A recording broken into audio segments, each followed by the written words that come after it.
శ్రీమాత్రే నమః. ఈ సంవత్సరం వారాహి నవరాత్రులు జూన్ 26వ తేదీ నుంచి జూలై 3వ తేదీ వరకు జరగబోతున్నాయి.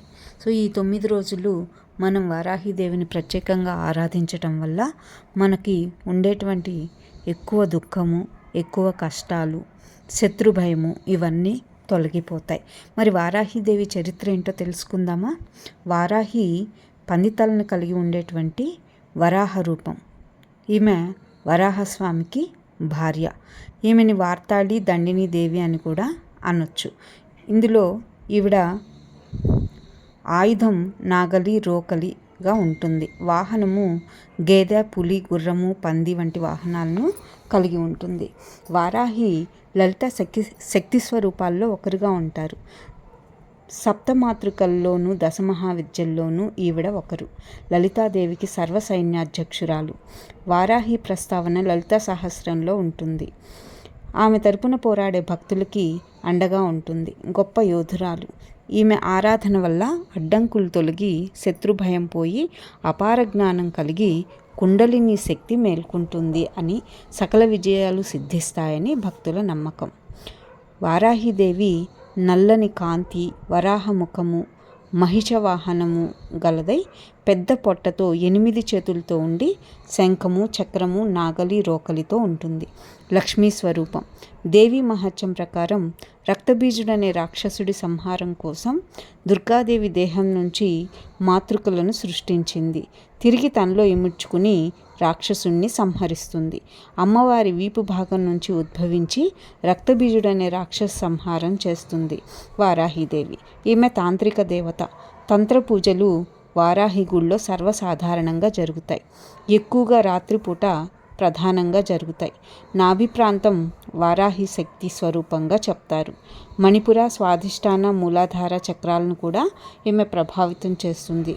వారాహి గుడుల్లో, ముఖ్య గుడుల్లో రాత్రి మాత్రమే దర్శనము లేదా తెల్లవారుజామున మాత్రమే దర్శనము ఉంటుంది.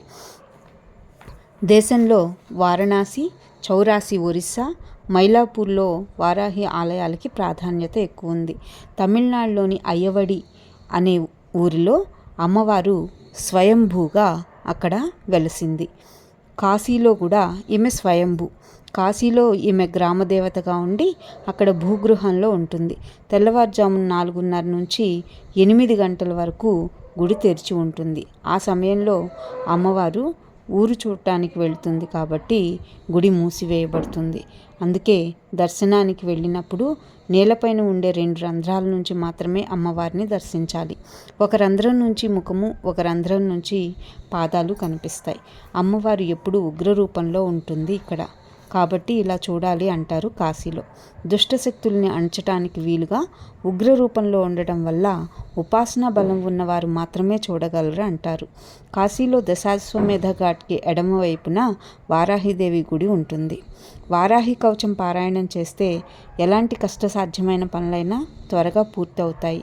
అఘోరాలు తాంత్రిక సిద్ధుల కోసం రాత్రి వేళల్లో వారాహిదేవిని పూజిస్తారు. ఈ వారాహిదేవి కోటి ఏనుగులు, కోటి గుర్రాలు, కోటి పల్లకీలు, హంస, సింహ, మయూర, గరుడ, వృషభాదులు ఉండినటువంటి రథాలను కోటి సంఖ్యలో ఈవిడికి ఎప్పుడూ ఉంటాయి. వివిధ చిహ్నాలతో, గొప్ప విశేషాలతో కోటి విమానాలు ఈమె కోసం వేచి ఉంటాయి. ఈమె లలితాదేవి రథసారథిగా కూడా ఉంటుంది.